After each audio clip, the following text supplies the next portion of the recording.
Yeah, that makes sense. Okay, we gotta do the train level again, but we're gonna get it right this time. We gon' get it right. We gonna get it right. We gonna get it right. Yes, indeed, you gotta be good at the video games if you want people to watch you. How crazy is it that we live in a time when people can pay you to play video games on the internet? Not that I make any money doing this, but there was some old boomer newspaper comic many years ago where there was a kid playing video games and his parents were saying, people aren't gonna pay you to play Mario in your house. Anyway, and now look at where we are now. People will pay you to play Mario in your house. Unbelievable. Heavens to Betsy, the power-ups, the drops if you will, are very limited on this stage. So the likelihood of getting 3 of a kind is basically nothing, so you just gotta basically take whatever they get you. We're doing this lunch lady style, they're just gonna plop them right down onto your tray and you gotta take whatever they give you. Remember that Dexter's Lab where they went to that nasty diner and all they served was ham hocks or something? Ah yes, we'll have the ham hocks, and no you won't. That was all they served and they couldn't have that. I think. I don't know, we're going off of memories of something I saw once like 23 years ago.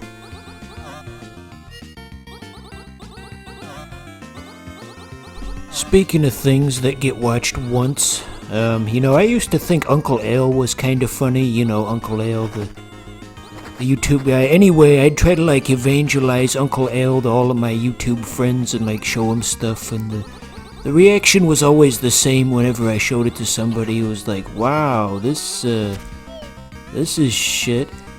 And after the third person told me that, I realized, I guess they're kinda right. I've been talked into not liking Uncle Al.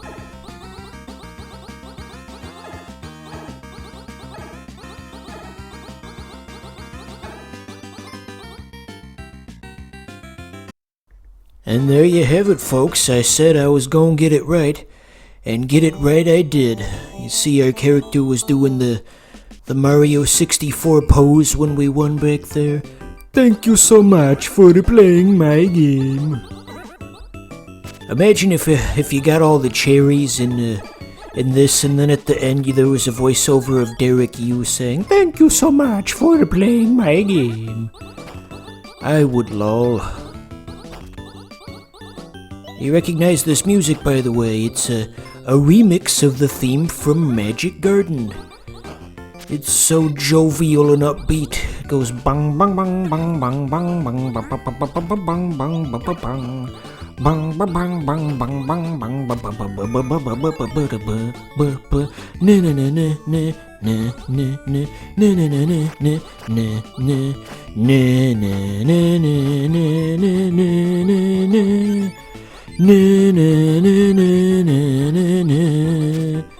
yeah, like that. Did you see that snowman was, he appeared to be ripping his nose off and using it as an offensive weapon? Insert Michael Jackson joke here. That's right, Michael Jackson is known for more than just that horrible nastiness. He's also known for having his nose fall off that one time. Allegedly. I didn't see it happen. That was just an old playground rumor in the 2000s, That Michael Jackson was the butt of so many jokes growing up. It is crazy. Okay, just one more for the option. By chance, does anyone know why they always use the term option in shmups for your little assist character? Why might that be? Perhaps we'll have to go back and ask the guy who invented shmups. We'll have to ask Reverend Dr. Barnabas Q. Shmup. Surely he can shed some light on this one. I guess pretty much anything can be an enemy in Alphazar's hat, huh? Look at this. It's like a Chinese man's face on a big purple tank. What were they going for? Did we get the option? I lost track. No, we didn't. We fucked it all up. But yes, we're gonna have to refer that question over to Reverend Dr. Barnabas Q. Schmupp. But it's too late to do that, though. As you all know, Reverend Dr. Barnabas Q. Schmupp tragically died of Alzheimer's in 2016. The last thing he ever did was vote for Donald Trump. Who is this tragic character of which you speak? What the hell is this garbage? Is this some kind of American Dad like Roger Persona? Kinda sounds like it would be, wouldn't it? Oh, the characters they come up with on that show. Utter madness.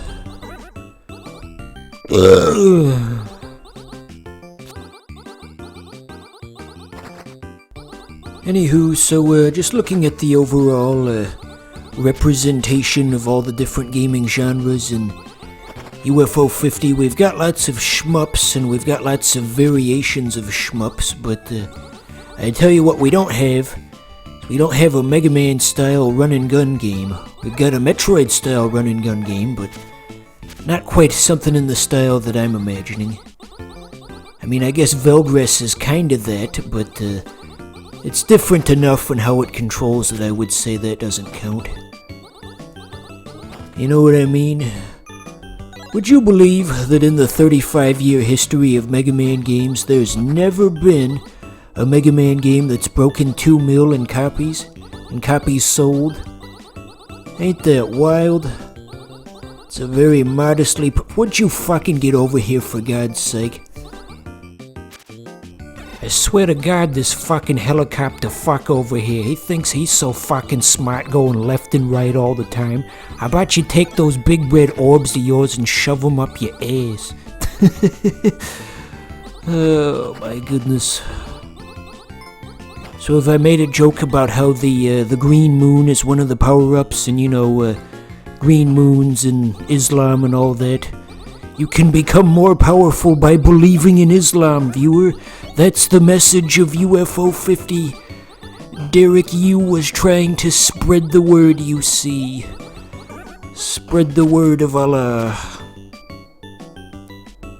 Remember that part in the Quran when little helicopter people started flying around everywhere and there were also green gnomes and a bunny lady?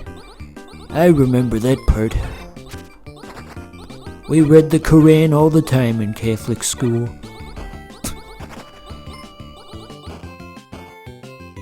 Yes, that's right. The Catholic school that I went to when I was growing up, they were very poor and they couldn't afford Bibles, so they gave us Qurans instead, and I guess they figured that was close enough. What you gonna do? Oh yeah, get that extra health, you're gonna need it. Look at all of this shit everywhere. When a game designer's making a shmup when they're out of ideas, just throw a bunch of shit on the screen all at once. Make it look like one of those Touhou games. Is it Touhou? Toho? Admiral Tojo? Togo? Hi-ho, it's off to work we go. It's free association, viewer. You just say a word and then say a different word that rhymes and it makes comedy. It makes people laugh every time. I assume. I can't gauge your reaction, for this is a pre-recorded video.